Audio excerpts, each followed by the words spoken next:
Civil मधील आगावण्याच्या भ्रष्टाचार प्रकरणी लक्ष वेधण्यासाठी वैभव गायकवाड यांनी केले भीक मागो आंदोलन। रिपब्लिकन साठी आशुतोष वाघमोडे, सातारा जिल्हा प्रतिनिधी। आज जिल्हा शासकीय रुग्णालयामध्ये असणाऱ्या भ्रष्टाचारासंदर्भात निवेदन देण्यासाठी आज जिल्हा शासकीय रुग्णालयामध्ये आलो होतो। सध्या महाराष्ट्रामध्ये पुष्पा सिनेमाचं वातावरण धुमाकूळ घालत आहे आणि या पुष्पा सिनेमामधील एक डायलॉग आहे की मैं किसी के फट्टे में पैर अडाने नहीं आया हूँ, मैं राज करने आया हूँ राज। आणि हा पुष्पा सिनेमामधील डायलॉग आपल्या भ्रष्टाचाराच्या जोरावर सिव्हिलमध्ये खऱ्या अर्थानं सातत्यात उतरवणारा आगवणे, या आगवण्याच्या संदर्भातचं आजचं हे निषेध आंदोलन आहे। आज निषेध नोंदवत असताना आम्ही सिव्हिल सर्जन यांना 8व्या महिन्यापासून वारंवार तक्रारी अर्ज दाखल केलेले आहेत, परंतु सिव्हिल सर्जन यांनी जाणीवपूर्वक त्या तक्रारीला केराची टोपली दाखवलेली असं दिसून येत आहे। आणि म्हणूनच सिव्हिल सर्जन यांचं लक्ष वेधण्यासाठी मी गेल्या काही महिन्यांपूर्वी सुद्धा आंदोलनाचा इशारा दिला होता। त्यांनी शब्द दिला होता की दिलेल्या तक्रारीवर योग्य पद्धतीने कारवाई होईल, परंतु कारवाईच्या उलट झालेलं दिसून येतं। मुळात ज्या व्यक्तीसंदर्भात आम्ही तक्रार केलेली आहे त्या व्यक्तीची मूळ आस्थापना फलटण आहे आणि मूळ आस्थापना फलटण असताना त्या व्यक्तीला प्रतिनियुक्ती ही सातारा जिल्हा शासकीय रुग्णालयामध्ये देण्यात आलेली आहे। मग माहिती अधिकारामध्ये या कार्यालयाकडून माहिती घेतली असता अशी माहिती प्राप्त झाली की प्रतिनियुक्ती देण्याचा अधिकार उपसंचालक आणि सिव्हिल सर्जन या दोघांपैकी कोणालाही नाही। असे असताना सिव्हिल सर्जन यांनी आपल्या सहीचं पत्र देऊन आगवण्यांची प्रतिनियुक्ती सातारा जिल्हा शासकीय रुग्णालयामध्ये केलेली आहे।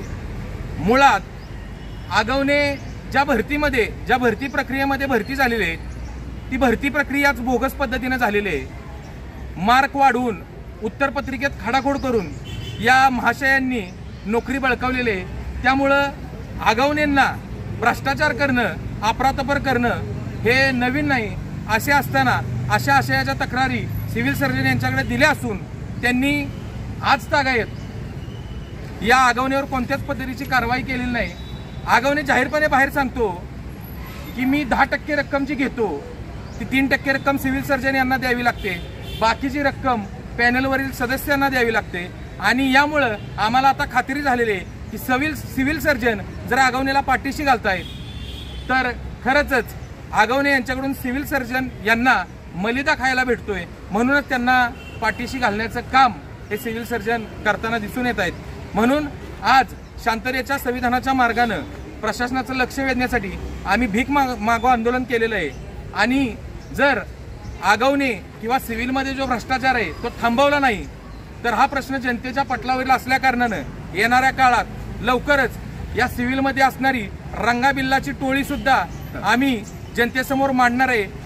याची सुद्धा दक्षता संबंधित प्रशासनाने घ्यावी आणि इथून पुढचं होणारं आंदोलन हे याच्यापेक्षा तीव्र स्वरूपाचं आणि संविधानिक मार्गाने करणार आहोत याची आपल्या गांभीर्यानं दप्तरी नोंद घ्यावी। आणि मी सातारकरांना आव्हान करतो की वैद्यकीय प्रतिपूर्ती बिलासाठी जर कोणाला वेटेज धरलं जात असेल, कोणी पैसे दिले असतील आणि पैसे घेऊन सुद्धा कोणाचं काम झालं नसेल, त्रुटी त्यांनी काढल्या असतील तर आमच्याशी संपर्क साधावा। निश्चित स्वरूपात कर्मचाऱ्यांना न्याय देण्यासाठी Republican party of India Athawale गट बापूंच्या नेतृत्वाखाली सदैव तत्पर राहील। एवढंच बोलतो आणि थांबतो।